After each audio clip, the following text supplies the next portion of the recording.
Next up, you got some sports news. You dig? So, Zach Davidson dirty play, Shilo Sanders swing, and the Buccaneers waive. Bye-bye. But, yeah, so, as y'all probably know by now, Shilo Sanders was cut by the Bucs, stemming from an incident that happened during the Tampa Bay Buccaneers' final preseason game against the Buffalo Bills on August 23rd, 2025. Rookie safety Shilo Sanders was ejected for throwing a punch at Bills tight end Zach Davidson. Accounts indicate that Sanders and Davidson were engaged in a physical exchange during a block after a play had ended, with Davidson continuing to block Sanders. The video footage actually shows the play like this. I'll put it in the edit.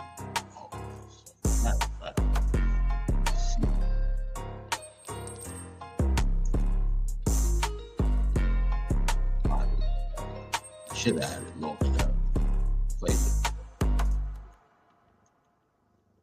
I had other things we're trying to get together.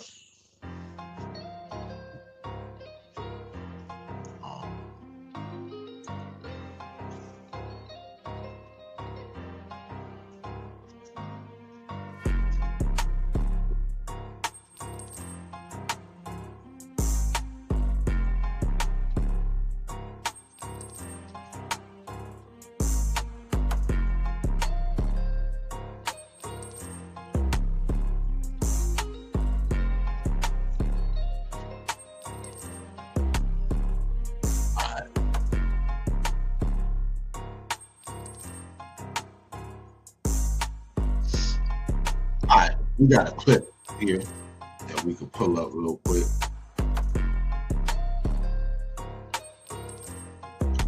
Hold on one second.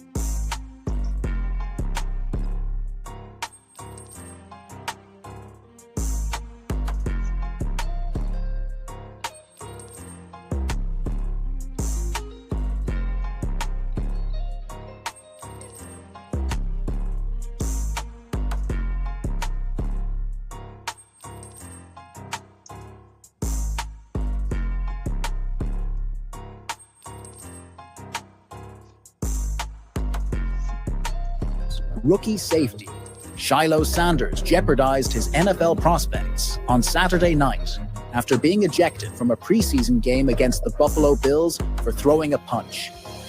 The incident unfolded when Bills tight end Zach Davidson engaged Sanders away from the play, shoving him near the end zone. The two exchanged shoves to the face before Sanders escalated matters by swinging a punch directly in front of an official. The referee immediately penalized him and ordered his removal from the field.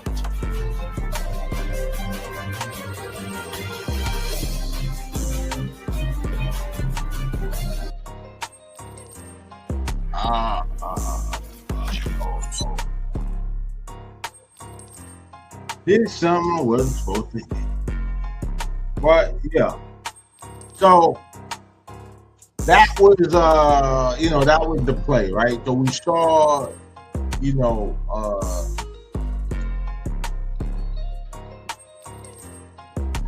we saw the video or whatever and shit. Pretty much, in my opinion, Davidson, incited the whole situation by grabbing his face mask. You get what I'm saying? Before the punch was thrown. And if you look, like, you know,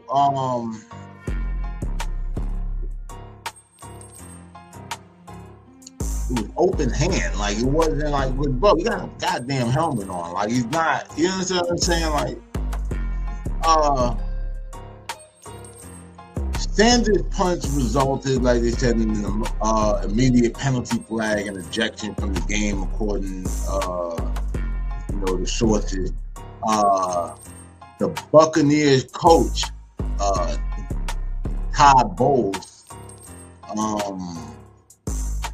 stated after the game that throwing punches is inexcusable. And Sanders was subsequently waived by the Buccaneers, so pretty much they cut his ass.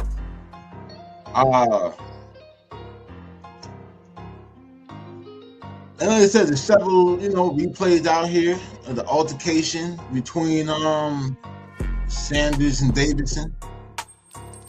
And it showed that, I mean, like y'all said, bro, like the face mask grab or whatever is supposed to be a penalty anyway. Like, you're not supposed to do that. So, and then it's just like a sack, like, what are you doing, dog? Like, you know what I'm saying? Like, it's not, you know, and like the play was over, and he's still pushing, buddy. Like you just gonna push him around or whatever and shit, because like, dude is much larger than Sanders from the way it looked. Like, you know what I'm saying? You just pushing that nigga up the weight. But as the two players, like, you know, as they tangled up near the goal line or whatever and shit, you know, like when you zoom into it, and I'll zoom in, I'll cut the footage for y'all later because I really watched this in detail. Like his hand is like in the mask, bro. You know, so immediately after that, like Sanders swung like, but bro, it's an open hand, like calling that a punch. Like he basically slapped his helmet. It was like, bro, you grabbed the face mask. That's a part of his helmet. You grabbed it. Now that shit was on his head, bro, like his neck. Like you could have, whatever, bro. He just tapped the side of your helmet, like, let my shit go.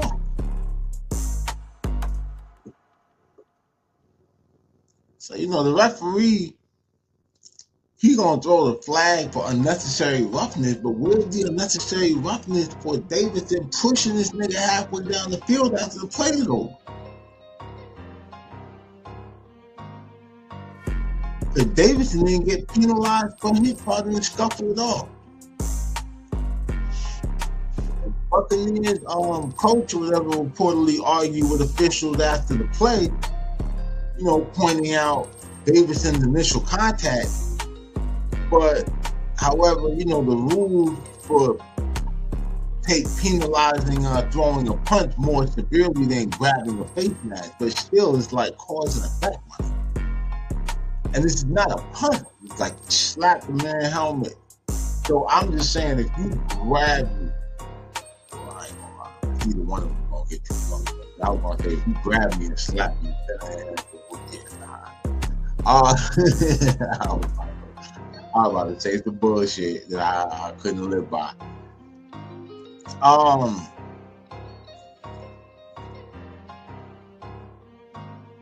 David, and then like Davidson, like even the whole side thing, like pushing him up the field like that. Davidson also added like a too small gesture towards Sanders, like after the play. I guess like too little, like you ain't got enough body weight to like stand firm. Like I could just push your ass right back. So yeah, they waived Shilo on Sunday, August 24th, the day after, you know, the final preseason game against the Bills. And his agent, Drew Rittenhouse, and Robert Bailey confirmed the news to ESPN. You know what I mean? That so But the Buccaneers had signed Sanders as a undrafted free agent.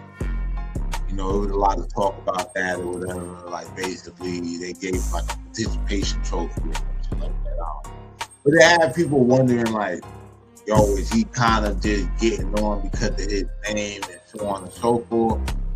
Or, like, you know, is it nepotism, or does he really do it? And maybe that was why, you know, Zach Davidson, you know what I mean, wanted to push him around like that. You know what I'm saying? But, you know, he was competing for a spot or whatever on the roster as safety. You know what I mean? While he was waiting, you know, he could return to the Buccaneers practice squad if he clears waivers and if the team decides to offer him that opportunity. You know what I mean? Coach Prime had a response.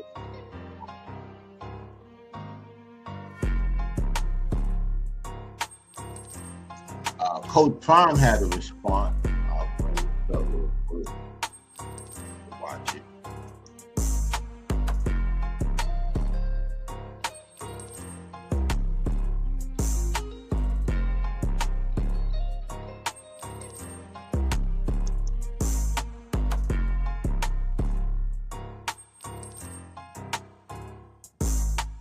Just one more question Yes, for you. sir. Obviously, Folsom put in the artificial turf Yes, sir. this summer. What do you like about that look of the turf and the feel of it? Did the players enjoy it? I like the look of it because it's beautiful. The feel of it, you guys don't get to experience it, but, you know, night game like we're getting ready to play, it's a dew or mist from this state of the city, whatever that is on the field, and there's a lot of slipping going on, and we just tried to get away from that. We tried to do away with that because our teams are consistently fast football teams. Our kids can run. So we want to eliminate any slippage or anything that may cause us misfortune throughout the game. So Rick was kind enough, man, to you know, get them to implement the turf, and I'm happy about it. It's beautiful as well. And we have several concerts. And you know what the concerts do to the turf? It eats it alive. Now our ground crew has one less job to do. That's why our practice fields look like they look right now, and they're beautiful. I mean, golf course green. Shout out to our grounds crew. They're doing a wonderful, especially on campus too. Have we got his name yet? Please, because he's awesome. Like, who's ever cutting the grass on campus? When do they cut the grass on campus? Like, I walk campus every day. You know, me and the staff never seen them do it, but it's always beautiful. We got to have one of the most beautiful campuses in the country. We really do. Hey, Coach Pat Graham again. Nice to see you. Hey, just got to talk to you about, you know, NFL is a tough business. Shiloh had, you know, some bad. It's just, have you talked to him and how are his experience? Oh, most definitely. He's my son. I'm proud of my kids, all of them. And I prepared my kids for any and everything that could possibly happen in life and in sports. That's part of fathering, that's part of parenting, that's part of having a relationship. So he is mentally where he needs to be, physically where he needs to be. We're praying that he gets another opportunity to go with a team. But if he doesn't, the plans have already been put forward to what he's going to do next. So Shilo is a man of many talents. I don't know if you guys know, he's a man of many talents, and he's going to be straight. All the Sanders are going to be straight, with or without football. You better believe that. You better believe that. I take care of mine, and I've always had it, and y'all know what I mean. You better believe that. Good morning, Coach. How you doing, Looking sir? Good, sounding good. Yes, sir. What's the number one priority to secure victory on Friday? So that was you know, talked about how beautiful the campus was and that, right? So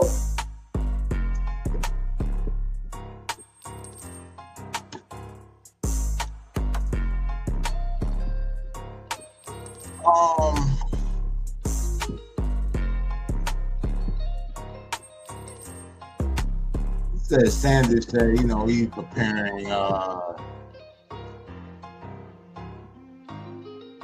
know, he prepared his kids or whatever and shit for all the pitfalls, success, failure, you know what I mean, all of that. I saw another article, maybe the same interview, saying like, you know, it's inexcusable, like, you know what I mean, you understand that, like, nobody understands who's Leon. And not for nothing, nobody understands or whatever the value of not putting all of your eggs in one basket. Better than Dion.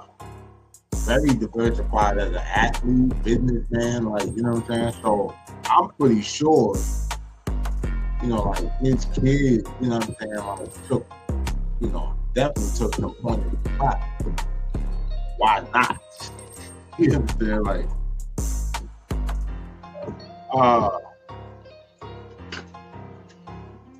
I think bro gonna be good. You know what I'm saying? Cause as I was looking into him or whatever, like he got a range of talent. Like, you know what I mean, that he, you know, he could do outside of the whole football thing. Got big social media following, so you know that could turn into influencer, content creator, you know, especially in the sports world and everything like that. I found out like he's dabbling in music. Something about him turning a hotel lobby into a concert event down there, like on some random shit. And then got like a Christmas album. I saw on YouTube he was making some beats and everything like that. Like he made a beat in like 10 minutes or something like that. I mean, he could join, you know, Colorado Buffalo's football program in some capacity, given his previous role as a player and familiarity with, you know, the team culture and daddy over there. You know, for the recent waiver, he has secured name, image, and licensing deals or whatever with various brands, including Porsche, Google, and EA Sports. While he's facing, you know, the scrutiny for the transparency of those deals and everything like that, like during his bankruptcy proceedings, which is crazy because, damn, he's kind of young in the game to be going through, you know, or whatever. His established relationships and experience, you know, in like this area could still be valuable for like future ventures and all that. You know what I mean? What really provides security for Shilo is that he actually earned a master's in organizational leadership from the University of Colorado, following a bachelor's degree in the same field from Jackson State University. So, you know, this academic background definitely will open up some doors to various career paths, you know, like leadership or management goals, wherever he ends up. So, yeah, like, this nigga well-rounded. He gonna be straight. You know what I'm saying? Like, for real. He might have saved himself from a lifetime of injuries or something like that. Like, we might look back 10 years from now or whatever and say that getting cut by the Bucs was the best thing that ever happened to, you know, to Shilo. But let me know what y'all think or whatever in here, man. Like, what y'all think is next for bro? You think another team gonna pick him up? Think the Tampa might look at it like, yo, well, we might have been overwhelmed on that. I be taking J-Man shit. Like, where that nigga at? Yeah, let me know in the comments what y'all think about that.